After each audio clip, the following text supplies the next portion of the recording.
So Yeah, that's down by yeah, Indianapolis, ain't it? yeah, it's about 40 minutes west from like downtown Indianapolis. No, no, I say close to about 25, 30. Um, but yeah, I've been watching Chris since like college. Like it's been like 4 years. So I focus I focus the content, man. I had to kind of wait until I actually start making some money before I come on here and start trying to talk. Um, but yes, I've done some. Yeah, if you don't got no closing costs, no rehab fees, do not. I tried that. Don't do it. You need to have the money for it for sure. So they tell you the truth. Because I've tried that before. Brock, what you in a restaurant? Hookah lounge, you can tell. Yeah, they got all background noise. All background noise. Yeah. Yeah, I saw y'all on. I tried hopping on there at night. I was like, man, it's like I think I hopped in like 15 minutes, 10 minutes to you guys ended. I was like, oh shoot, I'll hop on the next day then Yeah. Glad you was able to jump in today. for sure. I do have a small presentation for you all here. We're going to be talking about some creative. I'm going to mute this background. Um, what I have here is the most common mistakes made when buying houses subject to common mistakes. It's the mistakes people make over and over and over again. And I try to help you, to avoid making those mistakes. Because some mistakes can be avoided, especially if you know about them before you do it. It makes it so much easier. You can use this later as a template if you need to come back and look at got a few little things in here for you. So,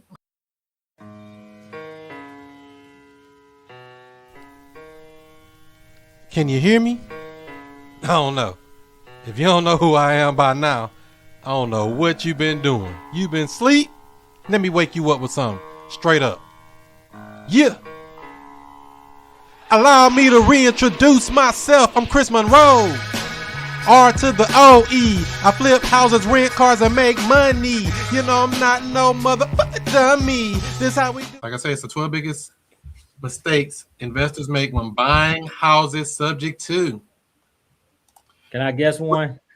Uh, you'll probably see them all. Well, it's a bunch, but we got a bunch of them in here. So just for people that may not know, that may be watching the replay or maybe new to real estate, like, oh, what is subject to? Basically, we're buying a house, taking over the property, the ownership, the deed is transferring to us, and the loan is staying in the seller's name. Very simple. We make the mortgage payments. It's a powerful strategy that we can use to accumulate real estate without having to go get loans, qualifying for loans, getting our tax returns, W-2s, bank statements, all the stuff they tell you that you need to buy real estate. You don't need your credit to buy real estate. I'm a living witness. I have a VA loan that I've never used and I can't use, I don't think.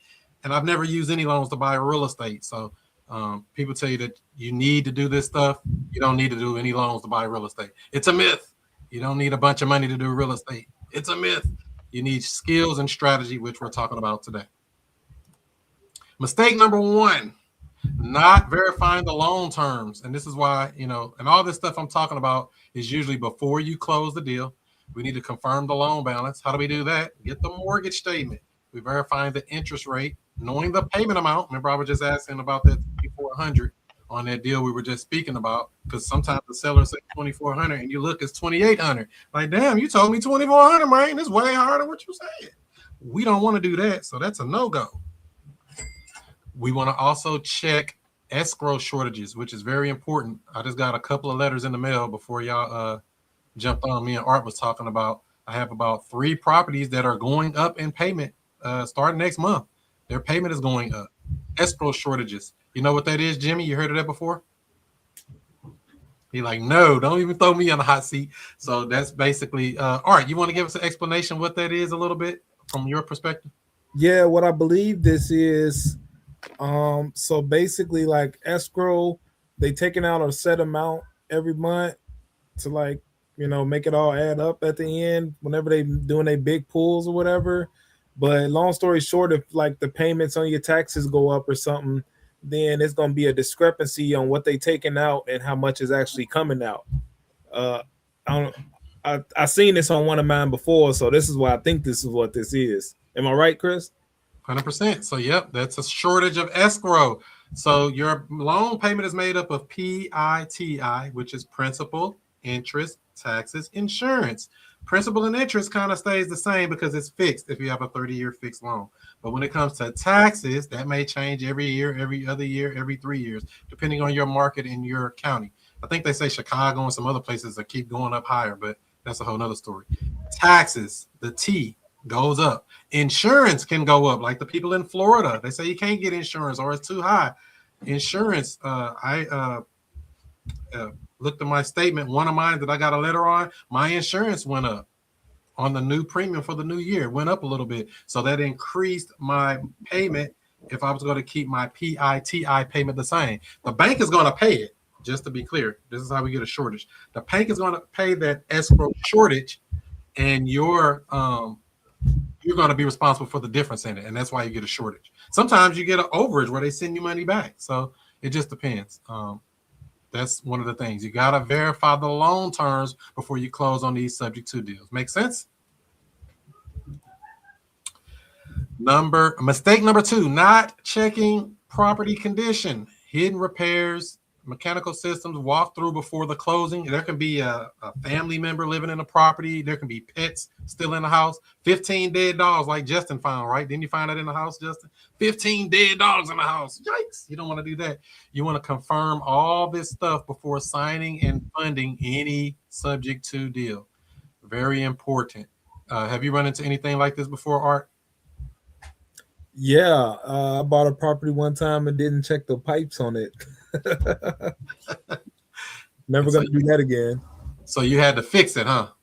Well, a tenant buyer was gonna fix it, and then she didn't. So now I'm gonna probably fix it and put somebody else in there.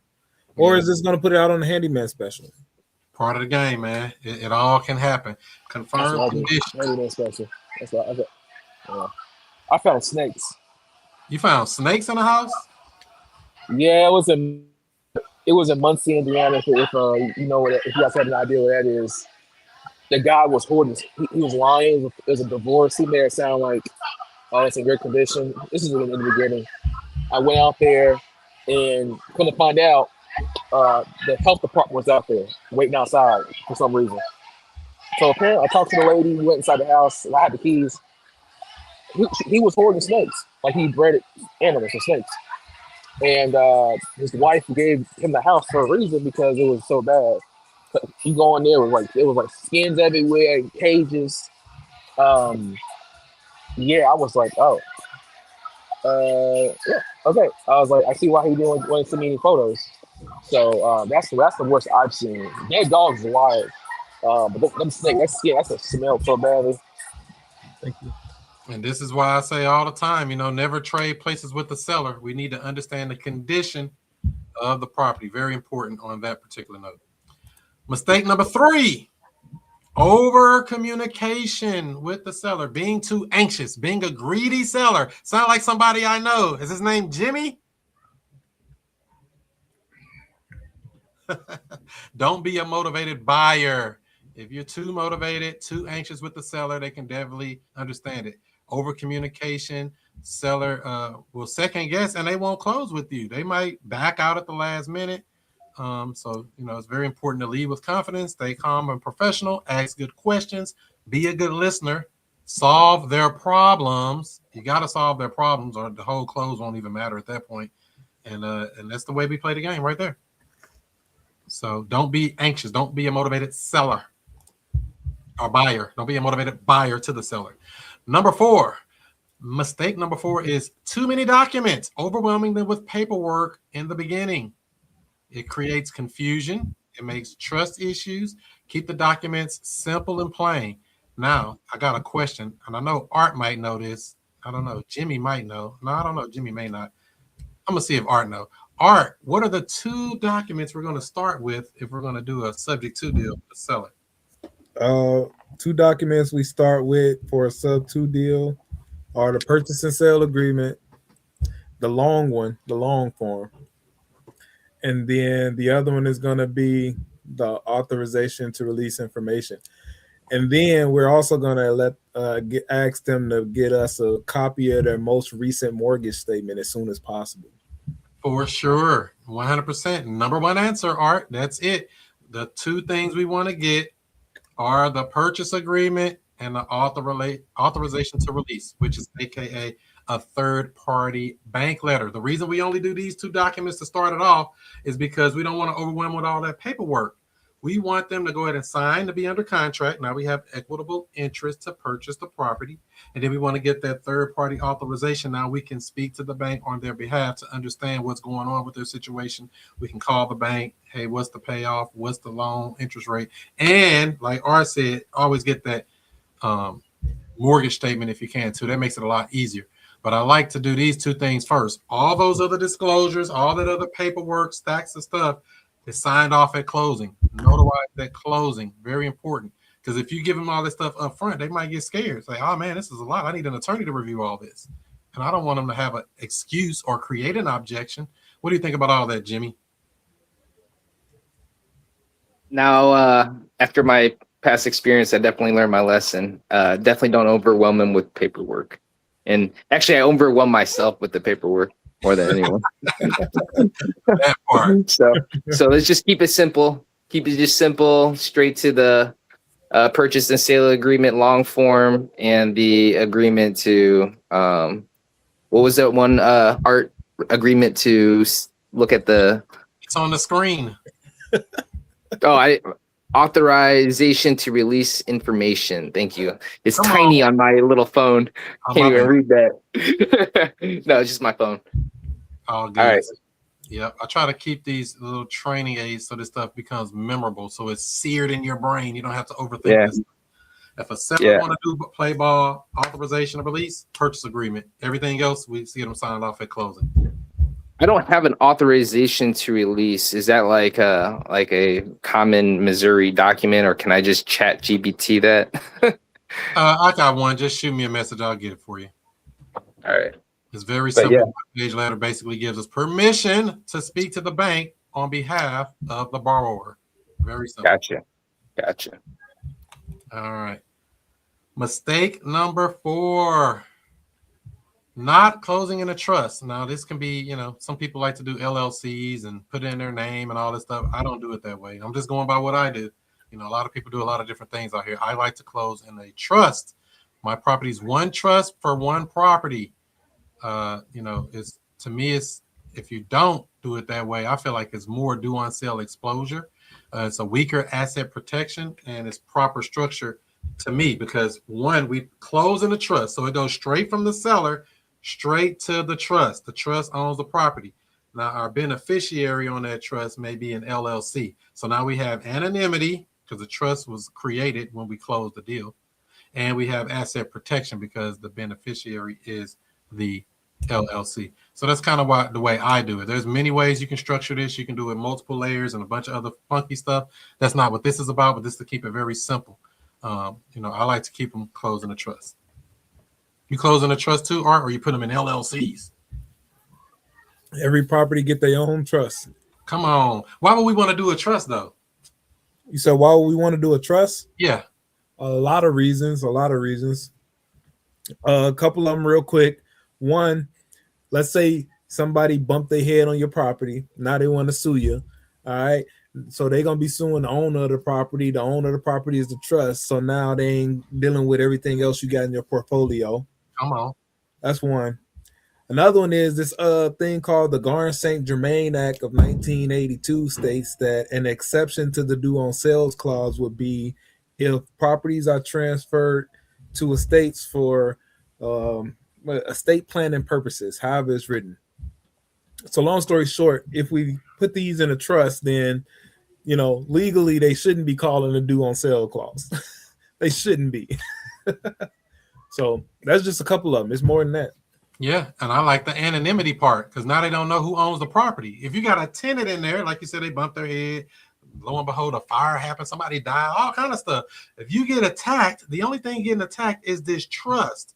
The trust owns the property, nothing else. It's not attached to your other assets and everything. They have to first find you to serve you. Good luck doing that. Then they got to find you to, go through that. It kind of just makes an extra layer of protection. You're not on public record as Chris Monroe got all this property. You will not find property with my name on it anywhere in the world because I don't put property in my name. It's a trust for that one property for one trust. You had something, Jimmy? I did have a question about that because I think I do want to structure my next houses into trusts for the reasons that Art said. But I have my 2 rental properties in individual LLCs, and then I have another LLC that's a property management LLC. So are these do these properties have loans on them, or are they free and clear? Free and clear. Well, actually, one is free and clear, and then one has a HELOC, and it is on collateral. Yeah, that's the only thing when you start dealing with the loans, that's when it might get a little Right. tricky. I mean, I don't know your particular situation, but generally we like to close directly into the trust when we buy the property. So there is no middle, because now you're leaving a crumb to say, look, he used to own it. I think he still own it. He ain't the one. I came straight from Joe Smith, the seller, straight to 123 Buy Your House Trust.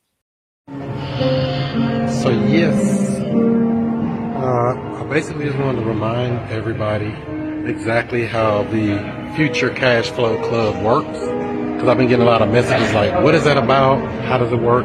It's basically a group. So you see how I do these live seller calls, things like that.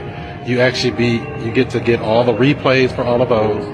You actually can get the paperwork, purchase agreements, assignment agreements, cancellation agreements, addendums, all of that stuff that you need if you sign up for the elite package at futurecashflowclub.com. Or if easier, it's probably you can just go check it out for a free trial.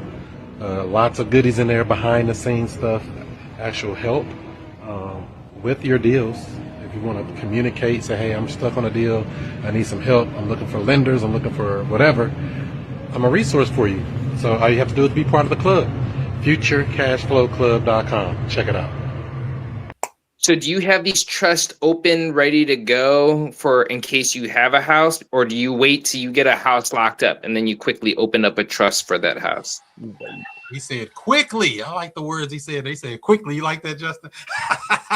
So the trust is created at closing. That trust don't even exist until it's recorded. Bingo. It don't even exist. It's made up like everything else. Everything we do is made up. And that's the simplest way I can make this. I mean, I can say it in a long way, professional way, but the short way is all made up. We make it up, we create it, and it closes at the trust at the time of closing. That's the key, I think, that you just explained right there, is that it happens at the closing. Because I didn't know if I should have all my ducks in a row. Like, that's a lot of things that you worry about if you've never done this before. So the only duck you need is training to understand what you're supposed to do. That's it. That's the only duck we need to have in the row. But there's a lot of moving parts with this stuff, and there's a lot of strategies. A lot of people teach a lot of different ways. I'm just repeating what I do, how I learned it from the giants of the shoulders that I stand on. All right. So the trust. We're moving on. Mistake number 6: using the words subject to, or using big words or big lingo or jargon when you're like, oh yeah, we're gonna buy your house subject to, and they're like, what? Subject to? What is that? How about if we take over your payments? Or something more palatable for them. You don't want your sellers to be panicky and scared and like, oh man. You want to use homeowner-friendly language. Act like you're talking to a 12-year-old or a 10-year-old or an 8-year-old. Very simple baby language. Focus on solutions to their problems. The same thing we talk about each and every week, 7 o'clock Central Time, 8 o'clock Eastern, when we're talking about real estate. Focus on the solution. Don't get into using a bunch of big terms and trying to act like you're very smart. Because we all find out the smarter you think you are, you find out you still don't know nothing. There's so much more to know. So don't do that. Mistake number 6. Mistake number 7, not closing with an attorney or title company. You get a lot of legal mistakes. Improper paperwork. It increases your liability risk. You don't want to be doing that. You want to be safe, and it's a professional closing. You want to make sure your stuff is right, because you really don't have to go to title to close real estate deals. A lot of people don't know that. It's just the proper way to do it. One of the main reasons to do it is because you get what's called title insurance. And you get the legal protection of somebody else closing. You didn't just come in big bad investor. I'm going to be smooth and try to trick y'all. So use an attorney when applicable. Mistake number 8, skipping title and public works search. So meaning you didn't look and see any hidden liens. Every house I've ever bought in St. Louis, I want to say every house. Yeah, just about every house. No, every house. 90% of houses, let's put it like that, all have a Missouri sewer district lien on them. Nobody pays their sewer lien in Missouri. It's just a St. Louis thing. I don't know if it's like that everywhere else, but most people don't pay it, and they have a small lien on the property, sometimes small, sometimes large. Check that stuff before you close. What are the liens? Don't want to have any mechanics liens. And this is why we go through the attorney, like I said in mistake number 7. They might have code violations, utility balances. Like I said, that utility, the sewer bill stays with the house here in Missouri. They put it to the owner of the house, regardless who owns the house. And this is another reason, coming back to what we talked about earlier about the trust. If it's in a trust, they're sending that bill to the trust, not to me in my personal name. Whatever they're doing, I don't want that stuff coming to me personally as Chris Monroe, a public figure on the internet. Hell no. So always run full searches. You do this when you do your deals, Art? Yeah, yeah, title search right away.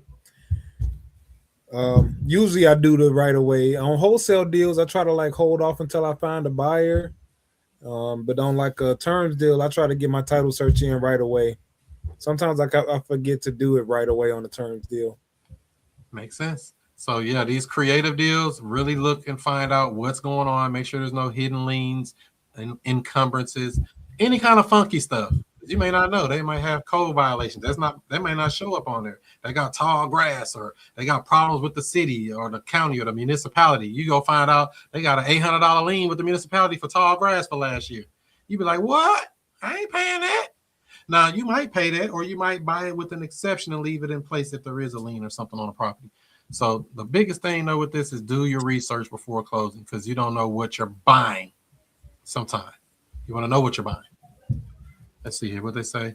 Will the title search cover all the information needed to search for? Not in all cases. Like I say, you might have code violations, utility balances, things like that are not recorded on the title, but they are attached to the property at the municipal level. Especially if you're in a place like St. Louis with 90 or plus municipalities. They all got their own rules. They all got their own little governments. They all got their own little stuff. Like I'm dealing with Overland. They got some junk over there. Somebody, oh, we can't do Airbnb. I'm like, where you say that at? We ain't see that nowhere. It's not on your website. What are you talking about? So that's a whole other story. So always know what they got. Very important. Let's see. We got a couple more here. Mistake number 9. Ooh, one of my favorites. Incorrect hazard insurance. You can run the risk of getting denied claims. You can have lender issues because they really be on your head. They'll do what's called forced place insurance. What's that about, Justin? You know anything about forced place insurance? Yeah, it's when the insurance company, no, I'm sorry, with the bank, the lender doesn't have a record of the insurance that's in place. And if they don't have a record, they're like, hey, we're going to go ahead and activate this insurance on you. It's going to be probably higher than you already paying if you currently have insurance. And they're going to send you a bill for that, which could be thousands of dollars.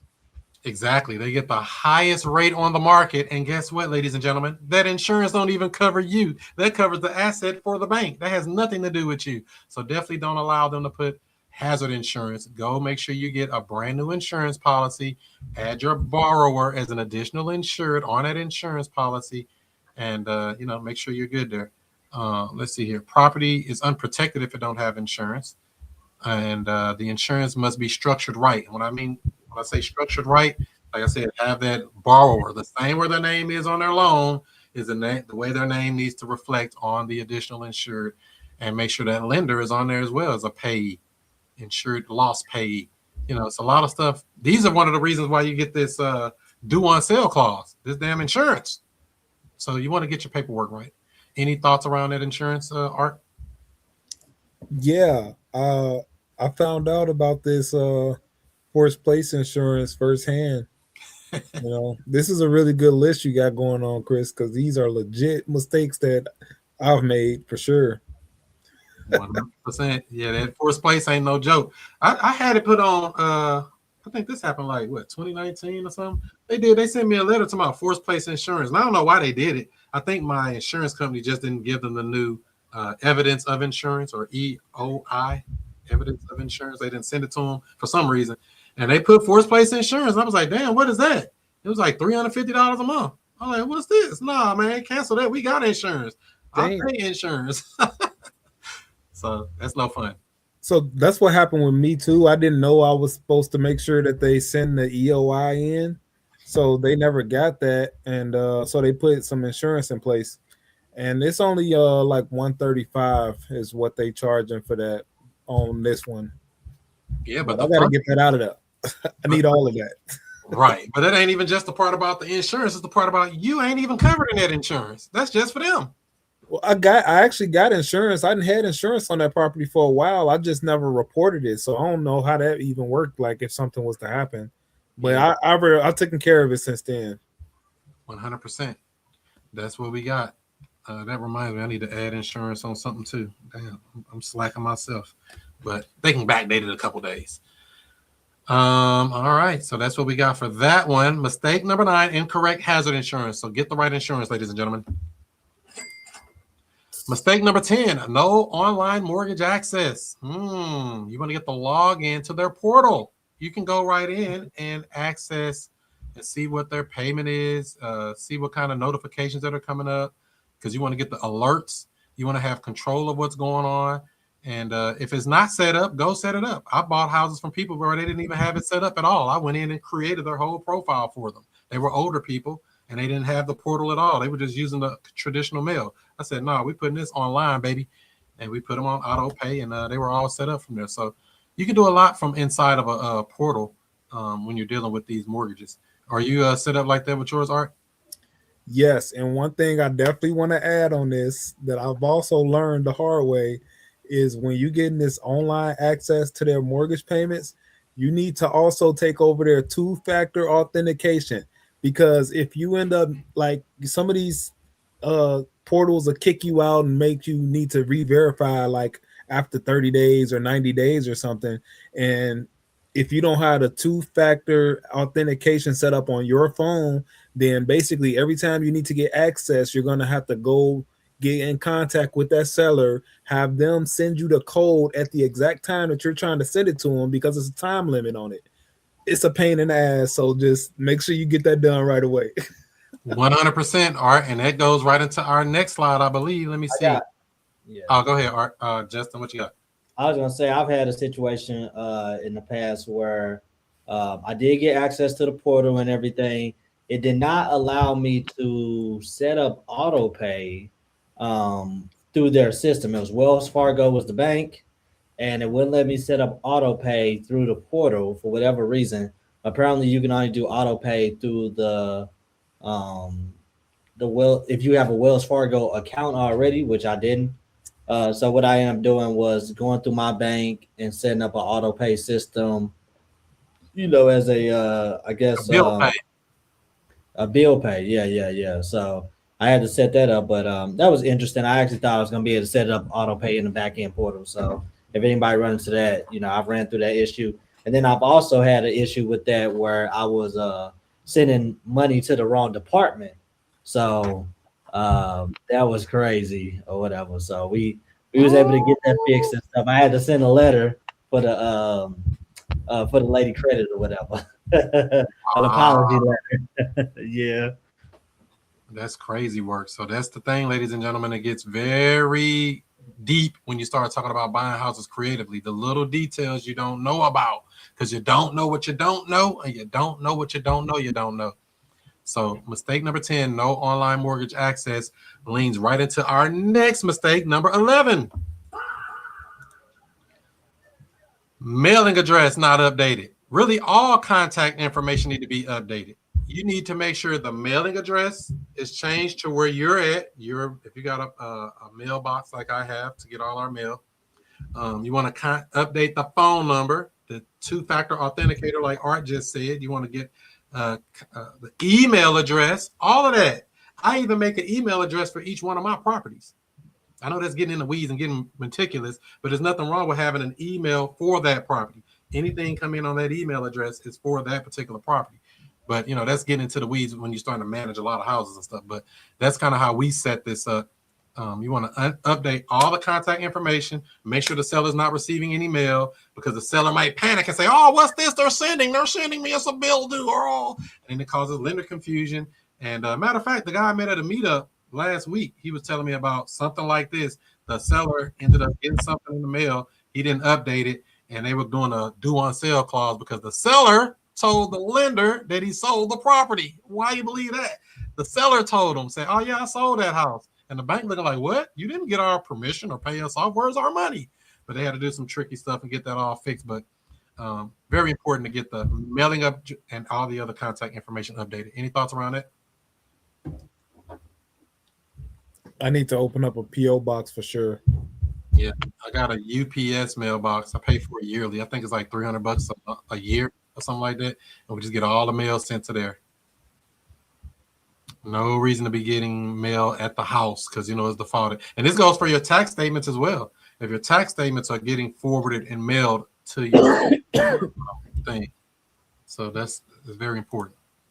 Mistake number 12, not being honest, being a liar. This is one Jimmy likes. He wants to be 100% honest. There's nothing wrong with being honest, but you want to be honest. You want to tell them. We're not sneaking and telling anybody anything or lying to them and telling them we're going to do something we're not going to do. We're telling them all this stuff. In fact, it's in the paperwork. Everything's disclosed in the paperwork. We want to make sure we're not tricking anybody or having them do something they're not supposed to do. And it builds trust. Plus, you can get referrals from these people. When you're honest and do good business, get a referral from these sellers, get a referral from these tenant buyers that you're installing in properties. Make them do a small video with you so that you can get future business. What you think about that, Justin? Yeah, I totally agree. I try to be honest, transparent as much as possible and stuff. And, if I don't know, I tell them I don't know. That wouldn't stop you from doing business with me, would it? If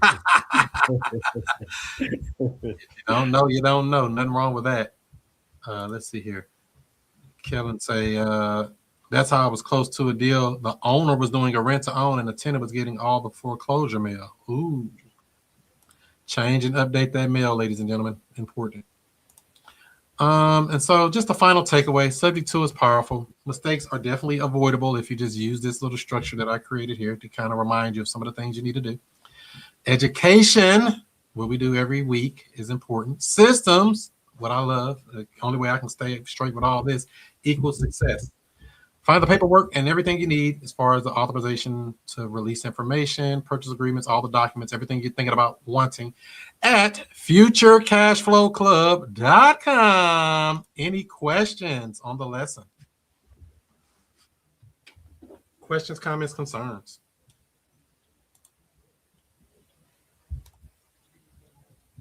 Jimmy? No questions here. I think those are really solid mistakes to avoid. And I think I can relate to a few of those. Have you made any of those mistakes? Very close to, and yeah. Both. 100%. So Okay. yeah, that's what we got there, ladies and gentlemen. So very important. Understand how the game is played and play it to win. Don't just be out here trying stuff, trying to stumble to the finish line. Avoid the 12 biggest mistakes. And there's probably more. I'm sure there's more. There is more for sure. But these are just the most common ones that I see. And I've made some of these mistakes too.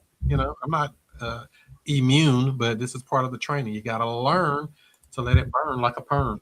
So with all that being said, Jimmy, I got a question for you. Okay. What have you learned today? I learned a lot of terminology. I learned that you can open up a trust at closing, so I don't have to worry about that. Actually, in general, you shouldn't worry about a lot of the things that isn't even a problem for you yet. Just work things one step at a time and don't get ahead of yourself. It's probably the best lesson I've learned overall. So I want to get into real estate, but don't know where to start. Well, what I would say is to join the Future Cash Flow Club. It's a community of investors where we talk about wholesaling, we talk about creative deal structuring, buying houses subject to, all of the creative stuff that everybody's talking about. You don't need a real estate license or any of that. Wow, where do I sign up? Well, I would say go to futurecashflowclub.com. That's futurecashflowclub.com. You can even get a free trial. Try it out today. I don't know what you've been doing. You been asleep? Let me wake you up with something. Straight up. Yeah.